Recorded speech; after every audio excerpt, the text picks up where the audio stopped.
Vous êtes sur Medi 1 et c'est un réel plaisir de vous retrouver dans ce nouveau numéro de Croissance Verte. Au Sénégal, le théâtre est devenu un outil de sensibilisation environnementale auprès des jeunes. Parmi les précurseurs de cette initiative innovante au pays de la Teranga, on peut citer l'organisation non gouvernementale Enda Prona, en commun accord avec la section sénégalaise du mouvement JVE, Jeunes Volontaires pour l'Environnement. L'équipe de Croissance Verte a suivi le temps d'une journée une de leurs prestations théâtrales qui avait pour thème principal l'agroécologie. L'objectif est d'accroître l'engouement des jeunes sur des questions liées aux enjeux environnementaux, de développement durable et d'inviter les populations à davantage s'impliquer dans la lutte pour la protection de l'environnement. Vous le verrez dans un instant dans notre reportage. Et pour comprendre l'impact de ce genre d'initiative et du rôle de la jeunesse dans la cause environnementale, nous sommes avec Ndeye Mai Dieng, membre organisatrice du programme Ndadje Agroécologie. C'est un plaisir de vous recevoir sur ce plateau. Merci, le plaisir est partagé. Madame Dieng, on se retrouve ici juste après notre reportage. Maintenant, il est signé Girotokbe et Bachir Bodian. Rencontre agroécologique en plein air sous l'effet des houles de l'océan.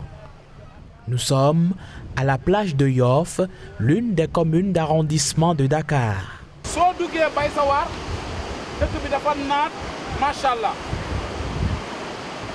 ñuy bay di jaay di bay di dundee waaye di bay sax di denc ci suñuy sax. Des personnages en situation de communication directe, de dialogue avec le public sur des sujets environnementaux, du théâtre au service de l'agroécologie. Il s'agit là d'une autre forme de sensibilisation, d'invite au changement de comportement. Et c'est la compagnie Kadouyara qui fait du théâtre forum. Depuis plus de 30 ans, on est sur ça. C'est un théâtre qui fait des sensibilisations. Et depuis lors, on travaille avec l'ONG Enda Prona sur le problème de l'agroécologie. C'est pour ça qu'on fait des ndadjés. De ce genre de ndadjé-là qu'on le fait ici, on l'a joué au parc à Rufisque. Et il nous reste une représentation à jouer avec l'ONG Enda Prona. Je crois que c'est la troisième fois qu'on reçoit le troupe Kadouyara. Kadouyara est en partenariat avec Enda Prona. À chaque fois que nous faisons Ndadjé, ils viennent. Leur thématique principale, c'est l'agroécologie, c'est-à-dire conscientiser sur les dangers des pesticides, en même temps éveiller les consciences pour les bonnes pratiques agricoles. L'organisation non gouvernementale Enda Pronat, en commun accord avec la section Sénégal, Jeunes Volontaires pour l'Environnement, vise les jeunes à travers cette initiative. Ndadjé, ça signifie rencontre agroécologique. C'est des rencontres à travers lesquelles on essaie un peu de sensibiliser les populations, mais notamment les jeunes, sur les questions liées aux bonnes pratiques environnementales, mais également agroécologiques. C'est-à-dire que nous, notre objectif à travers ces ndadjés, c'est d'arriver à conscientiser les jeunes pour qu'ils adoptent les bonnes pratiques environnementales, mais également pour qu'ils comprennent également quelles sont les bonnes pratiques agricoles à adopter au niveau des parcelles pour protéger la terre, mais également pour rationaliser tout ce qui est ressources en eau, mais également pour protéger de manière globale l'environnement. Donc c'est une activité d'information, de sensibilisation, mais également de conscientisation des jeunes sur les questions liées à l'aspect agroécologique, mais également environnemental. S'inscrit dans le cadre de sensibiliser la population, de sensibiliser le public pour les dangers des engrais chimiques, comme on a eu à le dire. Parce que nous l'avons constaté tous, on est dans un contexte de changement climatique et de dégradation de l'environnement. Donc, dans sa politique de sensibiliser, de conscientiser les gens, JVE s'est dit qu'on va faire un programme où on va conscientiser le public sur les dangers des engrais chimiques. C'est le thème des ndadjés, pratiquement. Ce format de théâtre est choisi à dessein. Si vous voyez, les formats évoluent. Les formats évoluent parce qu'on a commencé ça à l'université. On a commencé ça à l'université en invitant des experts, donc avec les professeurs, les étudiants. Mais après, on se rencontrait que c'était trop académique. Donc les discussions, c'était trop académique, ça restait entre les sacs. On est sorti de l'université pour essayer de prendre les espaces publics sans le théâtre, mais on voyait que petit à petit, les gens s'impliquaient. impliqués. Quand on a contacté Kadou Yara aussi, eux, ils se sont impliqués, ils ont proposé leur méthode et ça est devenu beaucoup plus attractif. Mais le public participe. Donc c'est une animation participative qui va permettre à chacun de nous de donner son point de vue par rapport aux aspects liés à l'environnement, mais également par rapport aux aspects liés aux bonnes pratiques environnementales. Donc ce format que vous voyez à l'air libre, les gens assis sous des nattes, une troupe théâtrale devant le public en train d'animer. Donc c'est juste pour simplifier les choses, pour rendre le message beaucoup plus accessible. Donc c'est ça un peu l'objectif qui est cherché à travers cette initiative. Pour les organisateurs, l'impact de ces actions est remarquable et participe à enrichir les connaissances des participants. L'impact, c'est que de plus en plus, avec ce format-là, nous notons que les jeunes s'intéressent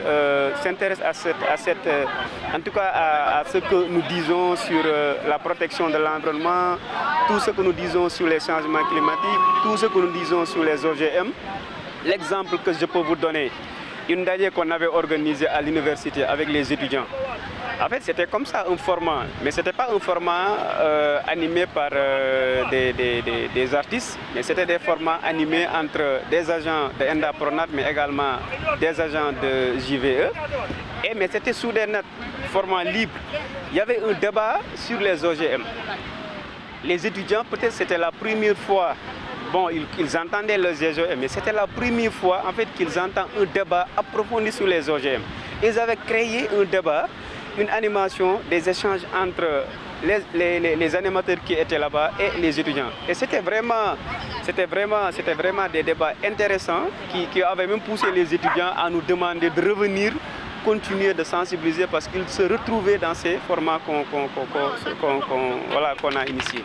Le public est composé essentiellement de jeunes. Ils sont conviés à cette séance de sensibilisation par le Club Environnement de Yoff, un quartier de Dakar, et ce, sous le leadership de son président. Le Club Environnement Yoff, c'est une association environnementale qui a pour but de lutter contre la pollution, mais également de sensibiliser la population sur les problématiques environnementales. La team GVE est une partenaire de longue date, donc on a eu à collaborer lors de la Green Randonnée qu'on a eu à faire lors de la Journée mondiale de l'environnement. Donc c'est bien aussi de venir aussi parce que le but c'est de sensibiliser la population sur les problématiques environnementales. Un public actif, des jeunes qui montrent de l'intérêt pour la cause. En témoigne la pertinence de leur questionnement à l'endroit des organisateurs. Pour Fatima, c'est une belle occasion d'échange, d'apprentissage, mais aussi de partage sur des questions liées aux enjeux environnementaux du moment. Une rencontre très intéressante et ils ont débattu de thèmes très intéressants qui sont plus explicités car il y avait beaucoup de concepts qu'on entendait et qu'on ne comprenait pas vraiment, comme le concept de l'agroécologie. Aujourd'hui, on sait à quel point l'agroécologie est important et à quel point aussi les OGM ainsi que les produits chimiques sont nocifs pour les terres et pour l'agriculture. C'est un format très agréable parce qu'on est là assis à l'air libre. Ça allie l'utile à l'agréable, on rit, on écoute et on apprend en même temps. On est tous concentrés parce que peut-être aujourd'hui, si c'était une conférence, certains seront là à s'ennuyer, d'autres vont être en train de dormir ou bien ne sont pas assez concentrés. Mais là, vu que c'est un théâtre, tout le monde se concentre, tout le monde écoute et c'est accessible. Le discours est très accessible, tout le monde peut comprendre aisément. Engagée pour la cause environnementale, Fatima est aussi membre de la team JVE Sénégal. Elle appelle à un sursaut des jeunes sur les questions de développement durable. Aujourd'hui, ce que je voudrais dire aux jeunes, c'est qu'ils prennent conscience que ces terres-là, elles sont certes pour nous, mais elles sont aussi pour les générations futures. C'est pas juste pour nous. Alors il faut qu'on les préserve. Il ne faut pas juste voir le côté économique. Car même si on utilise ces produits chimiques, on va avoir une économie mais qui ne sera pas durable. Peut-être on aura les moyens pour 5-6 ans, mais ça ne va pas continuer. Après, on ne saura plus comment faire. Ce sera la même situation. On va avoir les pertes de terre, la déforestation, parce qu'il faudra à chaque fois chercher d'autres terres. Et pour cela, il faudra couper les arbres et autres, ainsi que les problèmes de santé récurrents. Alors, il serait mieux que chacun prenne conscience dès maintenant que cette agriculture est certes un système d'évolution ou ce qu'on veut dire, mais c'est plus un inconvénient pour nous et les générations futures.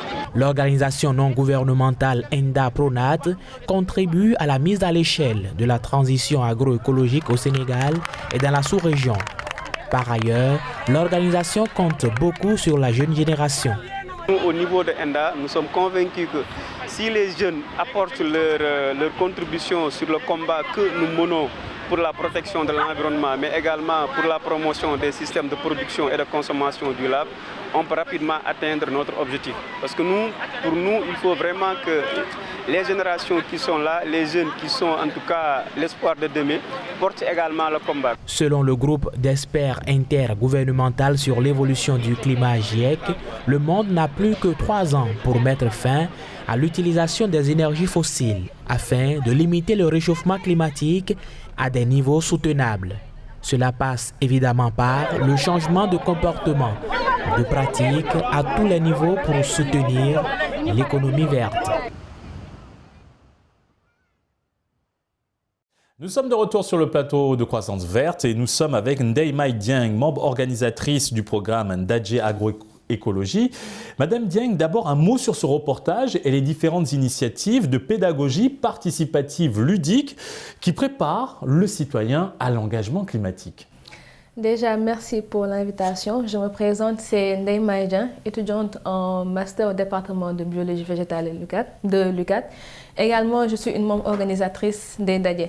Alors, pour précision, les Ndadje sont nés des concepts des BAF, petites actions faisables pour l'environnement, qui ont été mises en place lors de la rencontre en 2021 à l'université, pour préciser, entre les nouveaux et les anciens membres. Donc, à travers le reboisement, la sensibilisation, l'éducation à l'environnement, les Ndadje, aussi préciser que ça, c'est juste une partie des Ndadje écologiques qu'on fait.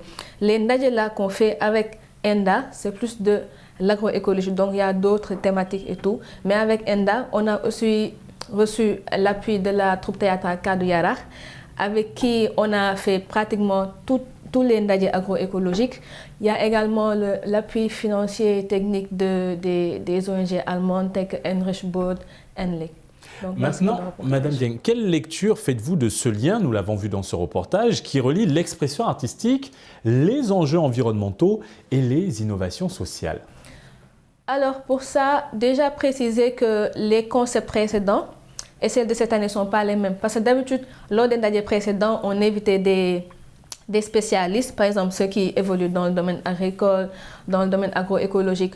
On s'asseyait, donc on discutait, il y avait de l'échange, des présentations, mais on voyait que c'était trop peut-être académique, du moins où peut-être il y a des gens qui viennent lors des Ndadje, ils ne comprennent pas forcément les concepts d'agroécologique. Alors là, on a plutôt simplifié, merci du terme, et invité la troupe théâtrale parce que là-bas, c'est sûr que même si des gens ne comprennent pas des termes en travers certaines séquences, ils vont comprendre à peu près. Ils s'identifient. Donc, je crois que quand même, c'est une bonne approche, du moment où on cible beaucoup de gens. Et avec les pièces théâtrales, c'est plus facile à retenir, en fait. D'autant plus que c'est plutôt, vous êtes face à face, il y aura des parties de discussion après, donc c'est mieux. Justement, intéressons-nous à cette approche. Concrètement, quelle est l'efficacité de ce type de sensibilisation, c'est-à-dire bien sûr sensibiliser les citoyens à l'action climatique à travers le Théâtre Forum? Déjà, nous sommes une association de jeunes, donc forcément, il y aura un bon public qui sera le jeune. Et l'idée, en fait, c'est de les intégrer dans les systèmes à approche écologique. Je ne parlerai pas de l'agroécologie, mais écologique, parce que ce terme-là est très important.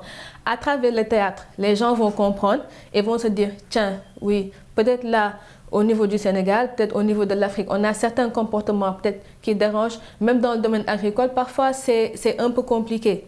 Les gens ont peut-être des pensées parfois négatives sur l'agroécologie, disant que oui, ce n'est pas rentable, il faut régler d'abord les problèmes d'autosuffisance alimentaire, de sécurité alimentaire, alors que l'agroécologie, ça rentre dans ce cadre-là. Parce qu'on a noté que oui, c'est vrai, lorsqu'on mettait en place tout ce qui est engrais chimiques, c'était plus par rapport au fait que peut-être les gens n'avaient pas assez de matériel et de moyens pour pouvoir exploiter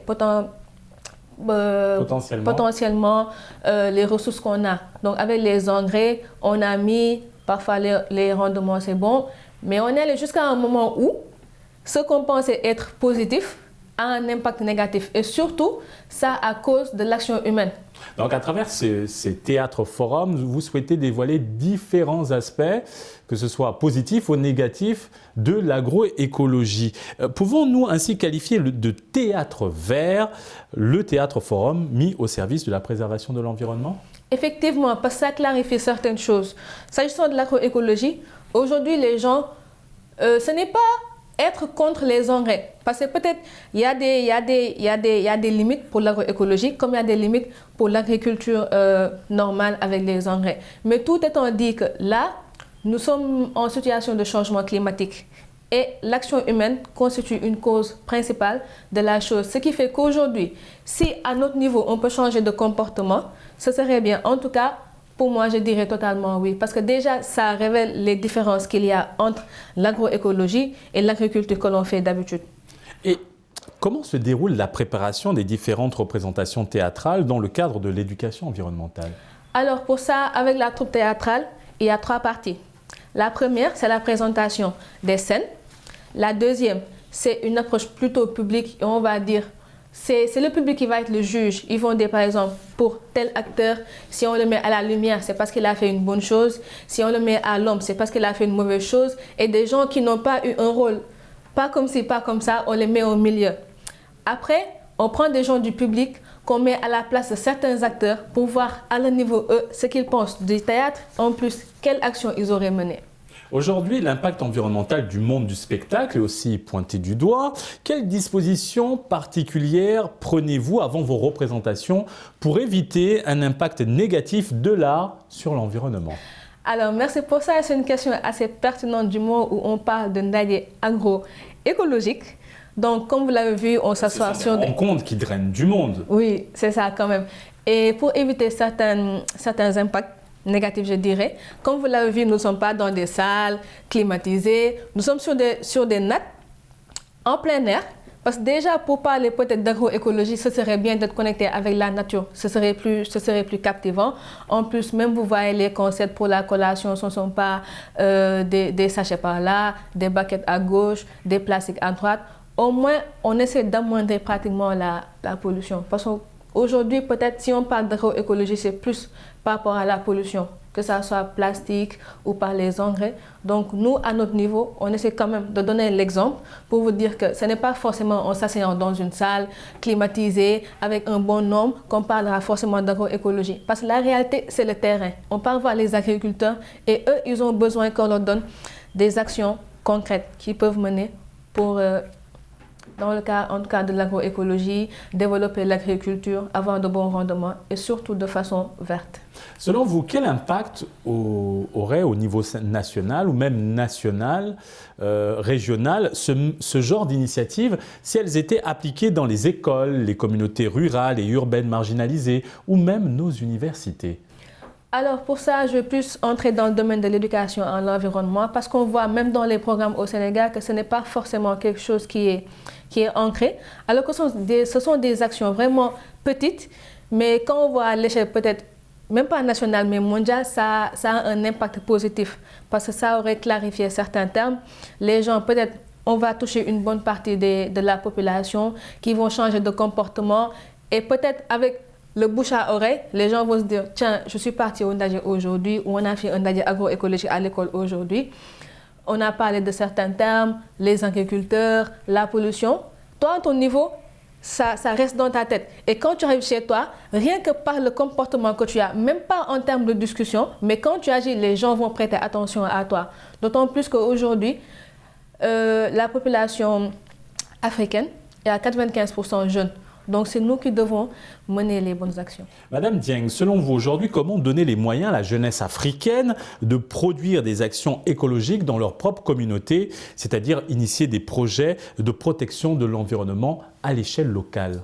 À l'échelle locale, déjà, il faut dire que peut-être l'agroécologie concerne tous les pays africains, mais il faut savoir que par exemple les impacts sont locaux, donc on n'a pas forcément les problèmes. Il y en a chez qui ils font de l'agroécologie, c'est bien, peut-être il y en a chez qui ils utilisent beaucoup trop d'engrais, donc il faudra les sensibiliser, mais toujours est-il qu'on réfléchisse de façon verte. On a besoin de financement, mais ce n'est pas forcément ça, parce qu'aujourd'hui le problème qu'on a, surtout avec les Sénégalais, les gens de l'extérieur se disent que non, il faut leur donner des millions, après ils mettent dans les ONG, après c'est fini. Non, ce n'est pas le cas. Ce n'est pas forcément le financement qui fait les choses. Il y a des ONG peut-être aujourd'hui qui sont partis de zéro. Ils se sont mis les moyens, ils se sont donné les moyens, ils ont eu des collaborations de gauche à droite. D'autant plus que moi, ce que j'apprécie le plus avec le Ndadjela, c'est la démarche collaborative et participative. Ce n'est pas une question de on présente le théâtre, on prend des avis et puis c'est fini. Non, il y a un suivi, on essaie de voir comment les gens là, comment ils vont réagir après. Et aujourd'hui, il y a beaucoup d'ONG peut-être ou beaucoup d'associations qui financent les projets verts. Ce n'est pas d'actualité au Sénégal, donc pour ceux qui ont vraiment cherché vous les moyens, pas du côté financement, mais du peu que vous avez, dites-vous que peut-être ce sera peut-être à votre niveau, mais chaque localité le faisait au Sénégal, ça aurait eu un impact important. En tant que membre organisatrice du programme d'Adjé Agroécologie et fervente protectrice de l'environnement, quelles sont vos attentes par rapport à cette prochaine COP27 qui va se dérouler sur notre continent à Sharm el-Sheikh en Égypte? Alors, je dirais qu'il y a beaucoup d'attentes, d'autant plus qu'aujourd'hui, même l'année passée avec la COP, les gens se sont plaints parce qu'il n'y avait pas eu de beaucoup de représentants africains. Cette année, quand même, je salue l'initiative parce que ces temps-ci, on voit beaucoup d'ONG à l'extérieur qui financent les jeunes, surtout des pays africains qui veulent participer à la COP. Donc ça, c'est une bonne chose. Juste autant dire qu'il y aura des déclarations à faire parce qu'il ne faut pas oublier qu'aujourd'hui, l'Afrique, je crois qu'il est le continent le plus impacté par les changements climatiques. Mais en termes d'émissions de pollution, de CO2, ce n'est même pas 4%. Alors, c'est quoi le problème? Est-ce que c'est nous qui pensons que voilà, les autres pays sont les émetteurs, donc nous, on ne s'en occupe pas, on gère ce qu'on a? Il y a beaucoup de questions à se poser. Donc, qu'on se pose et qu'on se dise que oui, l'Afrique aujourd'hui, elle est impactée. Qu'on soit le problème ou pas, nous sommes la solution. Donc les jeunes, ceux qui peuvent aller à la COP, allez-y, vous avez des déclarations, vous avez beaucoup de choses à dire. En parlant des jeunes, quel serait leur rôle à jouer durant cette COP27? Quel serait le message à faire passer aux pays, par exemple, les plus développés, plus grands émetteurs de gaz à effet de serre, par exemple? Comme je l'ai dit, les déclarations, elles sont nombreuses, d'autant plus qu'on est vraiment marginalisé, si ce n'est pas un terme trop abusé. Donc je pense que ça dépend, vu que l'impact peut-être n'est pas le même au Sénégal, n'est pas le même au Burkina. Donc peut-être moi, ce que je pourrais conseiller à chaque pays, c'est que les jeunes qui représentent prennent des messages clés de leur pays et de la région qu'ils représentent. Par exemple, moi, je vais aller à la COP. Je suis la représentante du Sénégal dans le groupe Les Jeunes, mais dans la région du Sahel. Et je crois que peut-être du fait que les impacts ne sont pas les mêmes, autant dire que nous, on a besoin d'action.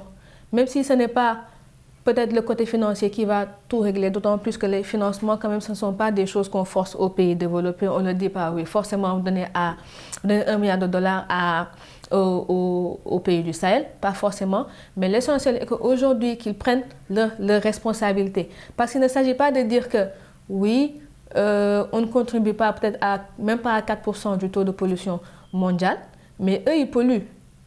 Et nous, on ressent l'effet. Donc, du coup, nous aussi, on a des actions à faire, que ce soit d'adaptation ou d'atténuation par rapport même à la pollution, par rapport à tout ce qui est changement climatique. Donc, on essaie de repérer comment chaque pays est impacté par ça, puis on trouve des solutions. Il y en a. Je pense qu'il y en a. Et au niveau individuel, quelles seraient les actions à mener au quotidien pour développer la conscience écologique auprès des différentes populations? Toujours, moi, je veux plus m'accentuer sur la sensibilisation. C'est quelque chose de très, très important. Comme je l'ai dit, ce n'est même pas le fait de parler ou de rassembler des gens. Parce qu'il y a des gens, peut-être, tu leur parles, demain, ils oublient. Mais quand il y a l'acte qui est là, des gens de ton entourage peuvent prêter attention à toi. Vous voyez l'enfant, par exemple, qui apprend l'éducation de l'environnement à l'école. Quand il est en salle, on lui dit non, il ne faut pas jeter ça à terre. Quand tu manges, le sachet remettre à la poubelle. Si tu lui répètes constamment ça, ce sera ancré dans sa tête. En plus, même s'il rentre chez lui, s'il voit quelqu'un le faire, il va dire non, toi arrête. Alors à cet âge-là, s'il peut avoir cet impact, donc on les suit. Parce que ce sont des enfants et c'est sûr qu'eux, ils pourront grandir avec ce bon comportement-là. Donc toujours la sensibilisation a commencé par la couche la plus, pas petite, mais vulnérable que sont les enfants. En plus que les jeunes s'incitent à participer à cette démarche-là. Parce qu'on voit aujourd'hui que quand même dans beaucoup d'activités, il n'y a presque pas de jeunes. Sous quoi que peut-être ils ont d'autres choses à faire, mais nous sommes vraiment concernés par la chose. Et si on n'agit pas aussi, peut-être l'impact ne sera pas trop grand. Pour un continent qui est à 95% de jeunes, quand même l'action doit venir de nous. Donc vraiment, j'incite mes camarades à venir participer aux activités écologiques. Merci Madame Ndeye Mai Dieng pour cet éclairage approfondi. Nous rappelons que vous êtes membre organisatrice du programme Ndadje Agroécologie. Oui, effectivement. Et merci à vous d'avoir suivi cette émission. Très bonne suite des programmes sur Média.